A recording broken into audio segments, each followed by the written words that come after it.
Hi, നമ്മൾ ഇന്നിപ്പോൾ പഠിക്കാൻ പോകുന്നത് ഡി സി സർവോ മോട്ടോഴ്സിന്റെ കുറച്ച് കൺട്രോൾ ആസ്പെക്ട്സ് ആണ്. അപ്പോൾ നമ്മൾ എ സി സർവോ മോട്ടോർ എല്ലാം പറഞ്ഞു കഴിഞ്ഞു. ഇനിയിപ്പോൾ പറയാൻ പോകുന്നത് ഡി സി സർവോ മോട്ടോഴ്സിനെ കുറിച്ചാണ്. ഇപ്പോൾ ഡി സി സർവോ മോട്ടോറിനെ കുറിച്ച് പറയുമ്പോൾ എന്താണ് എ സി സർവോ മോട്ടോറിൽ നിന്ന് വരുന്ന വ്യത്യാസങ്ങൾ എന്ന് നമ്മൾ കൃത്യമായിട്ട് പറയണം. നമുക്കറിയാം, നമുക്ക് ഒരുപാട് ഡി സി മോട്ടോഴ്സ് ഉണ്ട്. നമുക്ക് അതിലേക്ക് ഒന്ന് ജസ്റ്റ് പറഞ്ഞിട്ട് നമുക്ക് അതിൻ്റെ കൺട്രോളിലോട്ട് പോവാം. ഡി സി മോട്ടോർ എന്ന് പറയുമ്പോൾ നമുക്ക് കുറേ കൺവെൻഷണൽ മോട്ടോഴ്സ് ഉണ്ട്, ഇല്ലേ? ഡി സി മോട്ടറിന്റെ വർക്കിംഗ് പ്രിൻസിപ്പിൾ നമുക്കറിയാം. ഏതൊക്കെ തരം ഡി സി മോട്ടോഴ്സ് ഉണ്ടെന്ന് നമുക്കറിയാം. നമുക്ക് ഈ സ്പെഷ്യൽ ഇലക്ട്രിക്കൽ മോട്ടോഴ്സ് പഠിക്കുമ്പോൾ തന്നെ നമ്മൾ പറഞ്ഞിട്ടുണ്ട് രണ്ട് തരം ഡി സി മോട്ടോഴ്സ് നമുക്കുണ്ട്. ഒന്ന് കൺവെൻഷണൽ ആയിട്ട് ബ്രഷസും കമ്മ്യൂട്ടേറ്റേഴ്സും ഉള്ള ഡി സി മോട്ടോഴ്സ്, വേറൊരു സ്ഥലത്ത് ബ്രഷ്ലെസ് ആയിട്ടുള്ള ഡി സി മോട്ടോഴ്സ്. അതിൽ തന്നെ ഈ ബ്രഷസും കമ്മ്യൂട്ടേറ്റർ സെഗ്മെന്റ്സും ഉള്ളതിൽ തന്നെ നമുക്ക് രണ്ട് രീതിയിലായിട്ട് കൊണ്ടുവരാം. ഒന്ന് ഒരു permanent magnetic D C motor, മറ്റേതെന്താണ് ഒരു പെർമനന്റ് മാഗ്നറ്റ് അല്ലാതെ ഒരു electro magnetic D C motors. ഇതിൽ തന്നെ ഇലക്ട്രോ മാഗ്നറ്റിക് ഡി സി മോട്ടോഴ്സിനെ നമ്മൾ വേരിയസ് ക്ലാസിഫിക്കേഷൻ നമ്മൾ കൊടുത്തിട്ടുണ്ട്. ഏതൊക്കെയാണ് ഇലക്ട്രോ മാഗ്നറ്റിക്, എവിടെയാണ് വ്യത്യാസം? Permanent magnetic D C motor എന്ന് പറഞ്ഞാൽ അതിന്റെ ഫീൽഡ് നമുക്ക് ഒരു പെർമനന്റ് മാഗ്നറ്റ് ഉപയോഗിച്ചാണ് കൊണ്ടുവരുന്നത്. അതിന്റെ മാഗ്നറ്റിക് ഫീൽഡ് ഒരു ഇലക്ട്രോ മാഗ്നറ്റിക് ഒരു ഡി സി മോട്ടോറിന്റെ കേസ് നോക്കിക്കഴിഞ്ഞാൽ അവിടെ ഒരു വൈൻഡിങ് ആണ്. അതിൽ നിന്ന് നമ്മൾ ഒരു മാഗ്നറ്റിക് ഫീൽഡ്, ഒരു എൻ ടേൺസ് ഉള്ള വൈൻഡിങ് കൂടെ ഐ ആംപിയർ കറണ്ട് ഫ്ലോ ചെയ്ത് കഴിഞ്ഞാൽ അവിടെ ഒരു MMF ഉണ്ടാവും. ആ MMF ഉണ്ടായാൽ അവിടെ ഒരു ഫ്ലക്സ് ഉണ്ടാവും. അങ്ങനെ നമ്മളൊരു മാഗ്നറ്റിക് ഫീൽഡ് ക്രിയേറ്റ് ചെയ്യും. അങ്ങനെ ഉള്ള മോട്ടോഴ്സ് ആണ് നമുക്ക് കൂടുതലും ഉള്ളത്. ഇപ്പോൾ അഡ്വാൻസ്ഡ് ആയിട്ടുള്ളതിൽ നമുക്ക് ഒരുപാട് ബ്രഷ്ലെസ് ഡി സി മോട്ടോഴ്സും കാണാനുണ്ട്. ഇപ്പോൾ ഇലക്ട്രോ മാഗ്നറ്റിക് നമുക്ക് കൊണ്ടുവരുന്ന ഡി സി മോട്ടോഴ്സ് തന്നെ ഒരുപാട് തരമുണ്ട്. Separately excited D C motor ഉണ്ട്. അതുപോലെ തന്നെ self excited D C motors ഉണ്ട്. സെൽഫ് എക്സൈറ്റഡ് ഡി സി മോട്ടോഴ്സിൽ തന്നെ നമുക്ക് ഒരുപാട് ഷണ്ട്, സീരീസ്, അതുപോലെ തന്നെ നമുക്ക് കോമ്പൗണ്ട് മോട്ടോഴ്സ് ഒക്കെ ഉണ്ട്. അപ്പോൾ ഇതെല്ലാം നമ്മുടെ ഈ ക്ലാസിഫിക്കേഷനിൽ വരുന്നത്. അപ്പൊ ഈ മോട്ടോഴ്സിനെ എല്ലാം നമുക്ക് ചേർത്ത് നമുക്ക് ഒരു സർവോ ആപ്ലിക്കേഷൻ എങ്ങനെ ചെയ്യാം എന്നുള്ളതാണ് നമ്മളിവിടെ പഠിക്കാൻ പോകുന്നത്. നമുക്ക് അറിയാം, ഒരു ഡി സി മോട്ടറിനെ സംബന്ധിച്ചിടത്തോളം അതിന്റെ കൺസ്ട്രക്ഷൻ എന്താണെന്ന് നമുക്കറിയാം. എന്താണ് ഒരു ഡി സി മോട്ടറിനെ സംബന്ധിച്ചിടത്തോളം ഉള്ള കൺസ്ട്രക്ഷൻ എന്ന് പറയുന്നത്? നമുക്കറിയാം, അതിന് എന്ത് വേണം? നമുക്കറിയാവുന്നൊരു കാര്യമാണ്, അതിനൊരു കണ്ടക്ടർ വേണം. നമ്മൾ ആർമേച്ചർ എന്ന് വിളിക്കും. അതിനൊരു മാഗ്നറ്റിക് ഫീൽഡ് വേണം. അപ്പോൾ ആർമേച്ചർ വേണം, ഫീൽഡ് വേണം. ഈ തമ്മിലുള്ള ഒരു റിലേറ്റീവ് മോഷൻ ഉണ്ടാകുമ്പോഴാണ് ഒരു ജനറേറ്ററെ സംബന്ധിച്ചിടത്തോളം ഒരു ഇലക്ട്രോമാഗ്നറ്റിക് ഇൻഡക്ഷൻ ഉണ്ടാകുന്നത്. ഇവിടെ ഒരു മോട്ടോറെ സംബന്ധിച്ചിടത്തോളം ഒരു current carrying conductor, current carrying armature in the presence of a magnetic field എന്തുണ്ടാവും? ആ torque will be experienced by the motor. ആ മോട്ടോർ ഒരു ടോർക്ക് എക്സ്പീരിയൻസ് ചെയ്യും. അപ്പോൾ ഒരു ആർമേച്ചർ വേണം, ഒരു മാഗ്നറ്റിക് ഫീൽഡ് വേണം. ആ മാഗ്നറ്റിക് ഫീൽഡ് ഒന്നീ ഒരു പെർമനന്റ് മാഗ്നറ്റ് കൊണ്ട് ഉണ്ടാക്കാം, അല്ലെങ്കിൽ ഒരു ഇലക്ട്രോ മാഗ്നറ്റ്, ഒരു ഇലക്ട്രിക്കൽ ഒരു വൈൻഡിങ് ഉപയോഗിച്ച് നമുക്ക് ചെയ്യാൻ പറ്റും. അപ്പോൾ അത് ക്ലാസിഫിക്കേഷനാണ്. എങ്ങനെ തന്നെ ആയാലും അതിൽ നമുക്കൊരു സെർവോ മോട്ടോർ ആപ്ലിക്കേഷൻ അല്ലെങ്കിൽ സെർവോ മോട്ടറായിട്ട് തന്നെ മാറ്റണം. അപ്പോൾ സെർവോ ആപ്ലിക്കേഷൻ എന്ന് പറഞ്ഞാൽ എന്താണ് നമ്മുടെ മനസ്സിലോട്ട് വരേണ്ടത്? നമുക്ക് വരേണ്ടത് അതിൻ്റെ പൊസിഷൻ കൺട്രോൾ ചെയ്യാൻ പറ്റണം. വേറെ ഒന്നുമല്ല, we should control the position and speed of the servo motor. AC-യിൽ നമുക്കറിയാം, നമ്മൾ പഠിച്ചു, നമ്മൾ എങ്ങനെയാണ് സ്ലിപ്പ് കൺട്രോൾ ചെയ്യുന്ന കാര്യവും സ്പീഡ് കൺട്രോൾ ചെയ്യുന്ന കാര്യവും പൊസിഷൻ കൺട്രോൾ ചെയ്യുന്ന കാര്യവും നമ്മൾ പഠിച്ചു. പക്ഷെ അത് DC-യിലോട്ട് കൊണ്ടുവരുമ്പോൾ എങ്ങനെ ചെയ്യാൻ പറ്റും? AC സെർവോ മോട്ടറാണ് കൂടുതലും ആളുകൾ പ്രിഫർ ചെയ്യുന്നത്. കാര്യം വെച്ചാൽ നമുക്കറിയാം, നമുക്ക് ചുറ്റുപാടുള്ള കോമൺ ആപ്ലിക്കേഷൻ സപ്ലൈ എല്ലാം AC ആണ്. DC വളരെ കുറവാണ്. പക്ഷെ DC മോട്ടോഴ്സ് ഏത് സാഹചര്യത്തിലാണ് പ്രിഫർ ചെയ്യുന്നത്? സെർവോ ആപ്ലിക്കേഷനിൽ വരുമ്പോൾ because the torque is very high. Torque to inertia ratio is very high for a DC servo motor. Okay, അപ്പോൾ കൺസ്ട്രക്ഷൻ ഒന്നും കൂടുതൽ പുതുതായിട്ട് പറയാനില്ല, ഞാൻ പറഞ്ഞു പോകാം. അവിടെ ഒരു ആർമേച്ചർ ഉണ്ടാവും, ഒരു സിലിണ്ടറിക്കൽ ആർമേച്ചർ ആണ്. ആ സിലിണ്ടറിക്കൽ ആർമേച്ചറിൽ സ്ലോട്ട്സിന് നമ്മൾ എന്ത് ചെയ്യും? വൈൻഡ് ചെയ്ത് വെക്കും. നമുക്ക് പോൾസ് ഉണ്ടാവും, സ്റ്റേറ്റർ, അതിന് ചുറ്റും യോക്ക് ഉണ്ട്. യോക്കിന്റെ ഫംഗ്ഷൻ എന്താണെന്ന് എല്ലാവർക്കും അറിയാം. യോക്ക് എന്ന് പറയുന്ന മാഗ്നറ്റിക് ഫ്ലക്സ് ലീക്കേജ് കുറയ്ക്കാനും ഒഴിവാക്കാനും അതിൽ ചുറ്റും ഒരു മാഗ്നറ്റിക് ഫീൽഡിന് ഒരു സപ്പോർട്ട് കേജ് കൊടുക്കാൻ വേണ്ടിയിട്ടാണ്, മോട്ടറിന് ഒരു സപ്പോർട്ട് കേജ് കൊടുക്കാൻ വേണ്ടിയിട്ടാണ് യോക്ക് യൂസ് ചെയ്യുന്നത്. ഓക്കെ, ഞാൻ പറഞ്ഞു ഒരു മാഗ്നറ്റിക് ഫീൽഡ് ഉണ്ടാക്കാൻ നമുക്ക് ഒരു ഒന്നീ ഇലക്ട്രോ മാഗ്നറ്റിക്കലി അല്ലെങ്കിൽ നമുക്ക് പെർമനന്റ് മാഗ്നറ്റ് ഉപയോഗിക്കാം. അപ്പോൾ ഇവിടെ നോക്കിയാൽ കഴിഞ്ഞാൽ ഒരു സെപ്പറേറ്റ്ലി എക്സൈറ്റഡ് ആയിട്ടുള്ള ഒരു ഫിഗറാണ് ഞാൻ ഇവിടെ വരച്ചിരിക്കുന്നത്. ഇവിടെ നമുക്കൊരു ഫീൽഡ് വൈൻഡിംഗ് ഉണ്ട്, നമ്മുടെ മോട്ടർ ഉണ്ട്, ഇവിടെ നമ്മൾ മോട്ടറിന്റെ ആർമേച്ചർ ഉണ്ട്, ആർമേച്ചറിന് കൊടുക്കുന്ന സപ്ലൈ ആണ്. ഇത് ആർമേച്ചറിന്റെ റെസിസ്റ്റൻസും റിയാക്ടൻസും ആണ്. ഇത് ഫീൽഡ് വൈൻഡിങ്ങിന്റെ റെസിസ്റ്റൻസും റിയാക്ടൻസും ആണ്. ഇത് ഫീൽഡ് വൈൻഡിങ് നമ്മൾ കൊടുക്കുന്ന വോൾട്ടേജ് ആണ്. ഇവിടെ സെപ്പറേറ്റ്ലി ആണ്. സെൽഫ് ആകുമ്പോൾ എന്ത് പറ്റും? ഈ സെപ്പറേറ്റ് കൊടുക്കുന്നതിന് പകരം നമ്മൾ ആർമേച്ചറിൽ നിന്നെടുത്ത് ഫീൽഡ് വൈൻഡിങ്ങിലേക്ക് തന്നെ സപ്ലൈ കൊടുക്കും. നമുക്കറിയാവുന്ന കാര്യങ്ങളാണ്. ഇവിടെ ഡിസ്കസ് ചെയ്യാൻ പോകുന്ന കുറച്ച് കാര്യങ്ങളുണ്ട്. നമുക്കറിയാം EMF equation of a DC motor. EMF equation നമുക്കറിയാം, ആർമേച്ചറിന്റെ ഉണ്ടാകുന്ന EMF ഒരു DC മോട്ടറിനെ സംബന്ധിച്ചിടത്തോളം അവിടെ ഉണ്ടാകുന്ന EMF എന്ന് പറഞ്ഞാൽ എന്താണ്? നമ്മൾ കൊടുക്കുന്ന വോൾട്ടേജ് ഉണ്ട്, അത് കാരണം ഒരു കറണ്ട് ആർമേച്ചറിൽ ഫ്ലോ ചെയ്യും. ഇപ്പോൾ ആർമേച്ചർ കണ്ടക്ടർ എന്ന് പറയുന്നത് കറണ്ട് ക്യാരിയിങ് കണ്ടക്ടറാണ്. Armature conductors are divided into parallel paths. ഇതൊക്കെ നമുക്കറിയാം. ലാപ്പ് വൈൻഡിങ് ആണെങ്കിൽ number of parallel path is equal to number of പോൾസും, വേവ് വൈൻഡിങ് ആണെങ്കിൽ number of parallel paths is equal to 2 ആണെന്ന് നമുക്കറിയാം. അപ്പൊ ഈ കണ്ടക്ടറിനെ നമ്മൾ കൊടുക്കുന്ന വോൾട്ടേജ് അല്ലെങ്കിൽ കറണ്ട്, കാരണം അത് കറണ്ട് ക്യാരിയിങ് കണ്ടക്ടറായി, ആ current carrying conductor in presence of a magnetic ഫീൽഡിൽ വരുമ്പോൾ എന്ത് സംഭവിക്കും? It will experience a torque. ആ ഒരു ടോർക്ക് ഒരു യൂണി ഡയറക്ഷൻ ടോർക്ക് ഉണ്ടാകുന്ന കാരണം അത് മൂവ് ചെയ്യും. And the direction of rotation is determined by, നമുക്കറിയാവുന്ന കാര്യമാണ്, ഫ്ലെമിങ്സ് ലെഫ്റ്റ് ഹാൻഡ് റൂളാണ് മോട്ടറിന്റെ. നമുക്കറിയാം നമ്മുടെ if the middle finger shows the direction of current and the forefinger shows the direction of the magnetic flux, then the thumb will show the direction of rotation. അപ്പോൾ ആ ടോർക്കിനെ സംബന്ധിച്ചിടത്തോളം കാര്യങ്ങൾ ഇവിടെ നമ്മൾ ഡിസ്കസ് ചെയ്യാൻ പോകും. ഓക്കെ, ഇപ്പോൾ ഇവിടെ മോട്ടറിനെ കുറിച്ച് കൂടുതൽ കാര്യങ്ങളല്ല പറയുന്നത്. നമുക്ക് മോട്ടറിന്റെ കൺട്രോളിനെ കുറിച്ചും അതിന്റെ സെർവോ ആപ്ലിക്കേഷനെ കുറിച്ചുമാണ് പറയുന്നത്. അപ്പോൾ അതിന് മുന്നോടിയായിട്ടാണ് ഞാൻ EMF ഇക്വേഷൻ പറഞ്ഞത്. നമുക്കറിയാം അവിടെ ഉണ്ടാകുന്ന EMF എന്ന് പറഞ്ഞാൽ ബാക്ക് EMF ആണ്. എവിടെ? ആർമേച്ചർ. എപ്പോ? ഞാൻ പറഞ്ഞു കണ്ടക്ടർ റൊട്ടേറ്റ് ചെയ്യും. അപ്പൊ നമ്മൾ എന്താ സംഭവിക്കുന്നത്? കണ്ടക്ടർ റൊട്ടേറ്റ് ചെയ്യുന്നത് in the presence of magnetic field ആണ്. അപ്പോൾ അവിടെ എന്തുണ്ടാവണം? ഒരു ഇലക്ട്രോ മാഗ്നറ്റിക് ഇൻഡക്ഷൻ ഉണ്ടാവണം. ആ ഉണ്ടാവുന്ന ഇലക്ട്രോ മാഗ്നറ്റിക് ഇൻഡക്ഷൻ EMF എന്ന് പറയുന്നതാണ് ബാക്ക് EMF. ആ ബാക്ക് EMF എന്ന് പറയുന്നത് എന്തിന് പ്രൊപ്പോർഷണൽ ആണെന്നാണ് നമ്മുടെ ഫാരഡേസ് സെക്കൻഡ് റൂൾ പറയുന്നത്. It is proportional to the rate of change of flux linkage. It is proportional to the rate of change of flux. എന്ന് പറഞ്ഞാൽ for one conductor, ഒരു കണ്ടക്ടറിന്റെ ചേഞ്ച് ഓഫ് ഫ്ലക്സ് എന്ന് പറയുന്നത് എന്താണ്? നമുക്ക് കണ്ടുപിടിക്കാൻ പറ്റും. ഫ്ലക്സിന്റെ change like 5 is the flux per pole, then the total flux will be equal to 5 into P. അല്ലേ? And by the ടൈം എന്താണ്? ഏത് ടൈമാണ്? Number of revolutions per second. അല്ലേ? Number of revolutions per second എന്ന് പറയുമ്പോൾ it will be n60. Frequency എന്ന് പറയുന്നത് n/60 ആവും. അപ്പോൾ ടൈം എന്ന് പറഞ്ഞാൽ 60/n ആവും. അപ്പോൾ it will be 5p n/60 എന്നാവും. അല്ലേ? അങ്ങനെയാണെങ്കിൽ പെട്ടെന്ന് പറഞ്ഞു പോവാണ്. ഇതെല്ലാം നമുക്ക് നോക്കേണ്ടത് ഇക്വേഷനിലോട്ട് വരാൻ വേണ്ടിയിട്ട് 5p n/60 ആണ്. ഇത് ഒരു കണ്ടക്ടറിന്റെ ആണ്. അങ്ങനെ എത്ര കണ്ടക്ടേഴ്സ് ഉണ്ട്? അവിടെ Z number of, let there be Z number of conductors in the armature. Then for the average EMF induced, EB will be equal to 5ZPn/60. അപ്പോൾ ഇത് എന്ന് പറയുന്നത് ടോട്ടൽ ആണ്. നമുക്ക് വേണ്ടത് EMF പെർ പാരലൽ പാത്ത് ആണ്. പാരലൽ ആകുമ്പോൾ നമുക്ക് ആ EMF കൺസിഡർ ചെയ്യേണ്ടത് അങ്ങനെ തന്നെ ആയിരിക്കണം.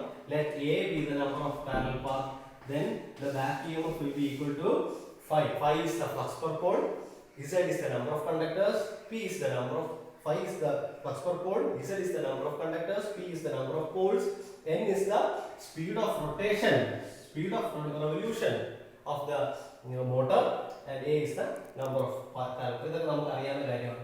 ഇപ്പൊ ഞാൻ ഇങ്ങനെ ഒരു മോട്ടോർ കൺസിഡർ ചെയ്യുകയാണെങ്കിൽ നമുക്കറിയാം ഇവിടെ ഡിസൈൻ കംപ്ലീറ്റ് ആണെങ്കിൽ Z will be a constant, P will be a constant, and A will be a constant. So EB എന്ന് പറയുന്നത് will be proportional to 5 into n ആണ്. അത് we can it depends upon the n and phi values. അതിനോട് ഞാൻ പോവാം. അതിൽ നിന്ന് നമ്മൾ മനസ്സിലാക്കേണ്ട ഒരു കാര്യം എന്ന് പറയുന്നത് ടോർക്കാണ്. ടോർക്ക് ഓഫ് എനി മോട്ടോർ നമ്മൾ മനസ്സിലാക്കേണ്ട ഒരു കാര്യം torque of any motor is proportional to the flux and the armature conductor. If it is an AC motor, there will be power factor also. പക്ഷേ ഇവിടെ AC അല്ലാത്തതുകൊണ്ട് ഇവിടെ പവർ ഫാക്ടറിനെ കുറിച്ച് നമ്മളിവിടെ സംസാരിക്കേണ്ട കാര്യമില്ല. അപ്പോൾ ഇവിടെ ഇങ്ങനെ മാത്രം പറഞ്ഞാൽ മതി. Torque of any motor is proportional to the magnetic field flux and the armature conductor. അല്ലെങ്കിൽ ആ റോട്ടർ അല്ലെങ്കിൽ ആ അവിടുത്തെ കണ്ടക്ടറിലുള്ള കറണ്ടിനും പ്രൊപ്പോർഷണൽ ആയിരിക്കണം എന്നാണ് പറയുന്നത്. അപ്പോൾ അങ്ങനെ നോക്കിക്കഴിഞ്ഞാൽ ഇവിടെ നമുക്ക് പറയാം torque is proportional to phi into I. ഞാൻ ഇവിടെ പറയാൻ പോകുന്ന കാര്യം എന്ന് പറയുന്നത് നമ്മളിവിടെ ഡിസ്കസ് ചെയ്യാം രണ്ട് രീതിയിൽ നമുക്ക് ഇവിടുത്തെ ടോർക്ക് ആപ്ലിക്കേഷൻ കൺട്രോൾ ചെയ്യും. ഒന്ന് it is a field control and second one is an armature control. ഈ വീഡിയോയിൽ ഇപ്പോൾ നമ്മൾ ഡിസ്കസ് ചെയ്യാൻ പോകുന്ന കാര്യം field control of a DC servo motor. അപ്പോൾ field control of a DC motor, ആ കൺട്രോൾ ആസ്പെക്ട് സെർവോ മെക്കാനിസത്തിലോട്ടാവുമ്പോൾ അത് field control of a DC servo motor. ഇങ്ങനെയാണ് നമ്മൾ ചെയ്യുക. വെരി സിമ്പിൾ ആണ്. ഒരു DC മോട്ടറിനെ ഫീൽഡിനെ നമ്മൾ കൺട്രോൾ ചെയ്ത് അതിന്റെ സെർവോ ആപ്ലിക്കേഷൻ കൺട്രോൾ ആവുമ്പോഴാണ് അതിന് എന്തെന്ന് പറയുന്നത് field control of a DC servo motor എന്ന് നമ്മൾ പറയും. ശ്രദ്ധിച്ചിരിക്കും. ഇവിടെ ഇപ്പൊ ഞാൻ പറഞ്ഞു torque is proportional to phi into Ia. ഇപ്പൊ ഇവിടെ ഞാൻ പറയാണ് with respect to time. With respect to time, torque at this t times is proportional to phi at t time into Ia into t time. Like torque at t time will be equal to a constant k dash into phi into t into Ia into t. ഇവിടെ ഞാൻ പറയാൻ പോകുന്ന ഒരു കാര്യം എന്ന് പറയുന്നത് armature and field. ഇത് field, ഇത് ആർമേച്ചർ അല്ലേ? phi എവിടെ നിന്നാണ് ഉണ്ടാകുന്നത്? ഫീൽഡ് കറണ്ടിൽ നിന്നാണ്. ഫീൽഡ് കറണ്ട് ഫീൽഡ് വൈൻഡിങ്ങിൽ കൂടെ ഫ്ലോ ചെയ്യുമ്പോൾ ഉണ്ടാകുന്ന ഫ്ലക്സ് ആണ് ഈ phi. അപ്പോൾ that is going to control. അതിനെയാണ് ഞാൻ വേരി ചെയ്ത് കൺട്രോൾ ചെയ്യാൻ പോകുന്നത്. എന്ന് വെച്ചാൽ armature current should be constant.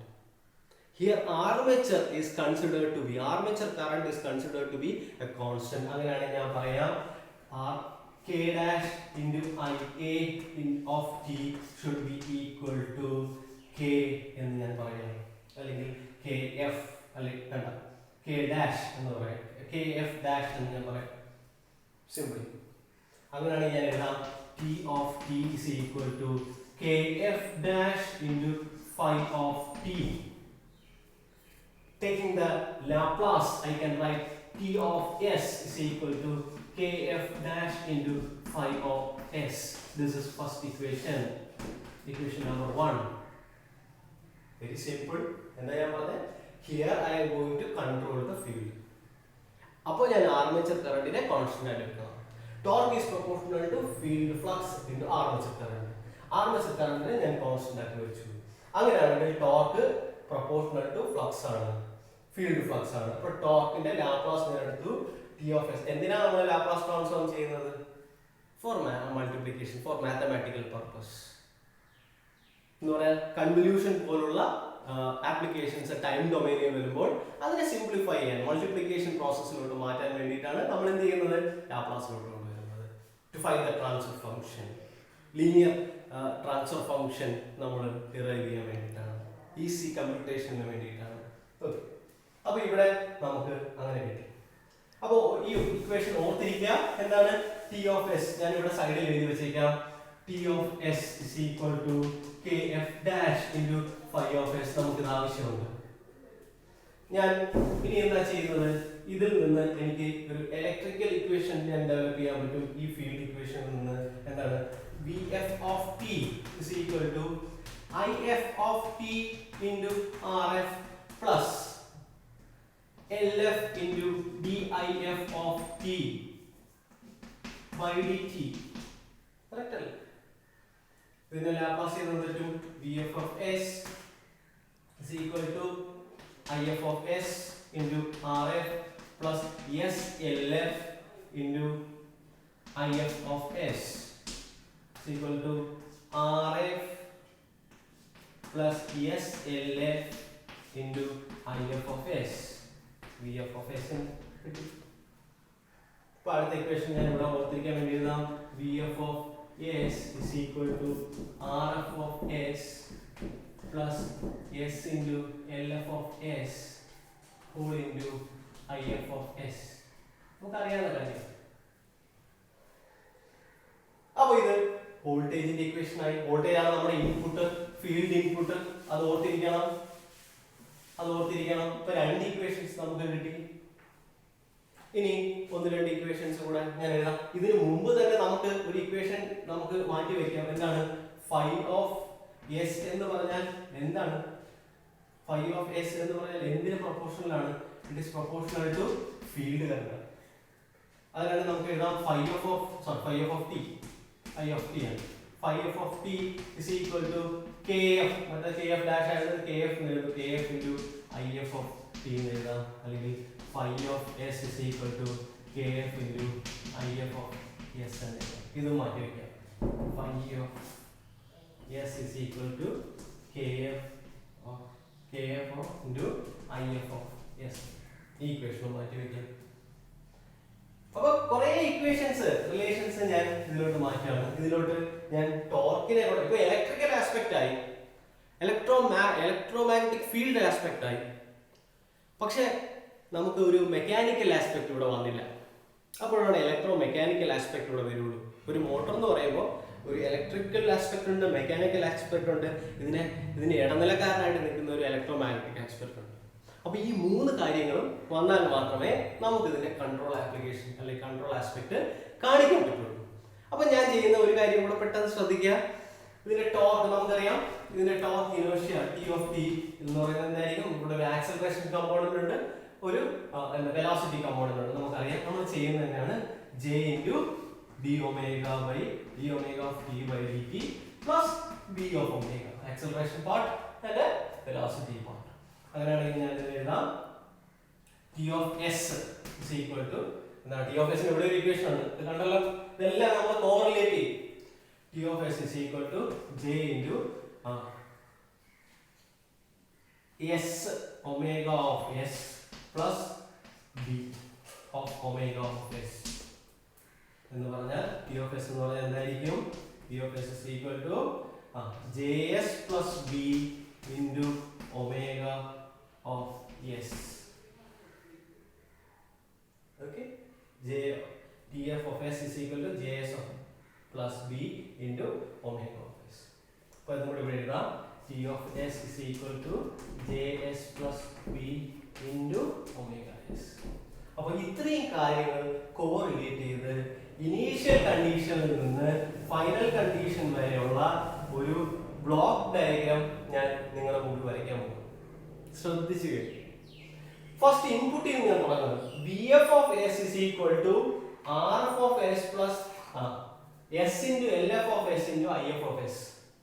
അപ്പോൾ ഇതിൽ നിന്ന് എന്താണ് നിങ്ങൾ നോക്കുക, ബ്ലോക്ക് ഡയഗ്രാം എങ്ങനെ വരയ്ക്കുന്നത്? ചെറിയ ചെറിയ ബ്ലോക്കുകളായിട്ട് വരയ്ക്കാൻ സ്ഥലമുണ്ട്.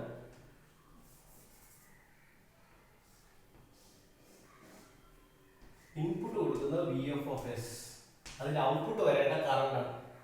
അപ്പൊ എങ്ങനെ വരും? ട്രാൻസ്ഫർ ഫംഗ്ഷൻ അല്ലെങ്കിൽ എടുക്കുമ്പോൾ എന്ത് വരും? ഔട്ട്പുട്ട് ബൈ ഇൻപുട്ട് എടുക്കുമ്പോൾ എന്ത് കിട്ടും? 1/R of S അല്ലെങ്കിൽ R plus SL, RF plus SL ചെയ്താൽ നമുക്ക് എന്ത് കിട്ടും?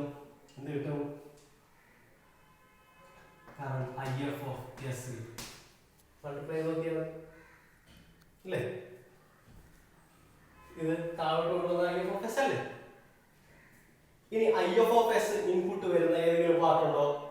ഓക്കെ, ഇവിടെ ഉണ്ട് അല്ലേ? IF of S ന്റെ കൂടെ നമ്മൾ എന്ത് മൾട്ടിപ്ലൈ ചെയ്താൽ മതി? KF മൾട്ടിപ്ലൈ ചെയ്ത് കഴിഞ്ഞാൽ നമുക്ക് എന്ത് കിട്ടി? phi of S. ഇനി phi of S ന്റെ കൂടെ എന്ത് മൾട്ടിപ്ലൈ ചെയ്താൽ നമുക്ക് ഇത് കിട്ടും? phi of S ന്റെ കൂടെ എന്ത് മൾട്ടിപ്ലൈ ചെയ്താൽ കിട്ടും? KF ഡാഷ് മൾട്ടിപ്ലൈ ചെയ്താൽ എന്ത് കിട്ടണം? T of S കിട്ടണം വേണ്ടേ?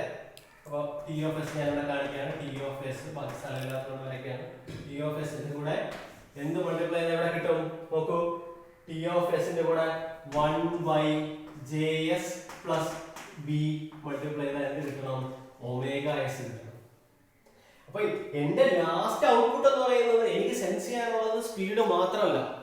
ഇപ്പൊ സ്പീഡ് വരെ സെൻസ് ചെയ്യാനുള്ള ഒരു അല്ലെങ്കിൽ സ്പീഡിന്റെ വരെ ട്രാൻസ്ഫർ ഫംഗ്ഷൻ എഴുതാനുള്ള ഒരു പാർട്ടിലോട്ട് നമ്മൾ എത്തി. പക്ഷെ എനിക്ക് വേണ്ടത് അതല്ല. എനിക്ക് വേണ്ടത് പൊസിഷൻ ആണ് ഇവിടെ DC സെർവോ മോട്ടറിൽ. ആ പൊസിഷൻ എന്ന് പറയുന്നത് ഇറ്റ് ഈസ് എന്താണ്? തീറ്റ, angular displacement theta. And how will you get the angular displacement theta from the angular velocity omega s? ഒന്നുമില്ല, just integrate 1/s. എന്നിട്ട് just integrate. അപ്പോൾ ഇതിൽ നിന്ന് ഈസി ആയിട്ട് എനിക്ക് ഇതിന്റെ ട്രാൻസ്ഫർ ഫംഗ്ഷൻ കണ്ടുപിടിച്ചൂടെ? What is the transfer function? It is the Laplace theta of s എന്ന് എഴുതാം. omega of s എങ്ങനെ എഴുതാം? Output എന്താണ്? Laplace transform of the output by Laplace transform of the input. Neglecting initial conditions, you will get theta of s by vf of s will be equal to ഇവിടെ ഡിനോമിനേറ്ററിൽ വരുന്നതാണ്, ബാക്കിയല്ല multiply ചെയ്താൽ മതി. kf into kf dash വരും. kf into kf dash നെ ഞാൻ k എന്ന് എടുക്കുകയാണ്. അങ്ങനെയാണെങ്കിൽ it will be k divided by s into js plus b into r plus s into ls will be the transfer function of a field controlled DC motor. ഒന്നുകൂടെ പറയാം. ഈ equations എല്ലാം ഞാൻ ഈ ഒരു മൊഡ്യൂളിൽ നിന്നാണ് എടുത്തത്. ടോർക്കിന്റെ ഇക്വേഷൻ ഉണ്ടാക്കി, ഫ്ലക്സിന്റെ ഇക്വേഷൻ ഉണ്ടാക്കി, ഇനിഷ്യൽ വോൾട്ടേജിന്റെ ഇക്വേഷൻ ഉണ്ടാക്കി, ഇതിനെല്ലാം അവസാനം ഡിസ്പ്ലേസ്മെന്റിന്റെ ഇക്വേഷൻ വരെ കൊണ്ടുവന്ന് ഞാൻ ഇതിനെ കോറിലേറ്റ് ചെയ്തു. അപ്പൊ ഇതിൽ നിന്ന് മനസ്സിലാക്കാം ഹൗ ക്യാൻ യു വേരി അല്ലെങ്കിൽ ചെക്ക് അല്ലെങ്കിൽ control the displacement using these parameters. ഈ പാരാമീറ്റേഴ്സ് യൂസ് ചെയ്ത് എങ്ങനെയാണ് നമ്മൾ ഇതിന്റെ പൊസിഷൻ കൺട്രോൾ ചെയ്യുന്നത്? അപ്പോൾ ഇത് നമ്മൾ വാക്കാൻ ഉള്ള അല്ലെങ്കിൽ നമ്മുടെ മാത്തമാറ്റിക്കൽ ആയിട്ടുള്ള ഡെറിവേഷൻസ് എല്ലാം നമ്മൾ ചെയ്തിട്ടുണ്ട്. പക്ഷെ അതിനെ നമ്മൾ ഫിസിക്കലി എങ്ങനെ കൊണ്ടുവരും എന്നുള്ളതാണ് നമ്മൾ ശ്രദ്ധിക്കേണ്ട ഒരു കാര്യം. അപ്പോൾ ഫിസിക്കലി അതിനെ കൊണ്ടുവരണമെങ്കിൽ നമുക്ക് എന്ത് വേണം? മോട്ടറിന്റെ ഇത് എവിടെയാണ് നമ്മൾ സപ്ലൈ കൊടുക്കുന്നത്? VF എന്ന് പറയുന്ന ഇൻപുട്ട് എവിടെയാണ് കൊടുക്കുന്നത്? ഫീൽഡിലാണ് കൊടുക്കുന്നത്, അല്ലേ? അപ്പൊ അതിനെ കൺട്രോൾ ചെയ്യണമെങ്കിൽ എന്താ കൺട്രോൾ ചെയ്യേണ്ടത്? ഇൻപുട്ടിനെയാണ് കൺട്രോൾ ചെയ്യുന്നത്. അപ്പോൾ പൊസിഷൻ മാറണമെങ്കിൽ VF of s നെ കൺട്രോൾ ചെയ്യണം. അപ്പോൾ VF of s ചേഞ്ച് ചെയ്യണമെങ്കിൽ ആ വോൾട്ടേജിനെ ചേഞ്ച് ചെയ്യണം. എന്ത് വോൾട്ടേജാണ്? DC voltage. അപ്പോൾ ആ DC വോൾട്ടേജിനെ കൺട്രോൾ ചെയ്യണമെങ്കിൽ DC വോൾട്ടേജ് കൺട്രോൾ ചെയ്യുന്ന എന്തെങ്കിലും ഒരു യൂണിറ്റ് നമ്മളിവിടെ കൊടുക്കാം. അതെങ്ങനെ കൊടുക്കാം? നമുക്ക് വേണമെങ്കിൽ ഒരു inverter circuit, voltage controlled inverter circuit കൊടുക്കാം. അല്ലെങ്കിൽ നമുക്ക് എന്ത് ചെയ്യാം? ഒരു ചോപ്പർ ആഡ് ചെയ്ത് കൊടുക്കാം, അല്ലേ? നമ്മൾ പല AC നമ്മൾ ആർമേച്ചർ കൺട്രോൾ പറയുമ്പോൾ അതിനൊക്കെ കുറച്ച് കൂടുതൽ കാര്യങ്ങൾ ഞാൻ പറയും. നമുക്ക് കൺട്രോൾ ചെയ്യാൻ പറ്റുന്ന വോൾട്ടേജ് നമുക്ക് ഇവിടെ കൊടുക്കാം. നമുക്ക് നോക്കിയാൽ മനസ്സിലാവുന്ന ഒരു കാര്യമുണ്ട്.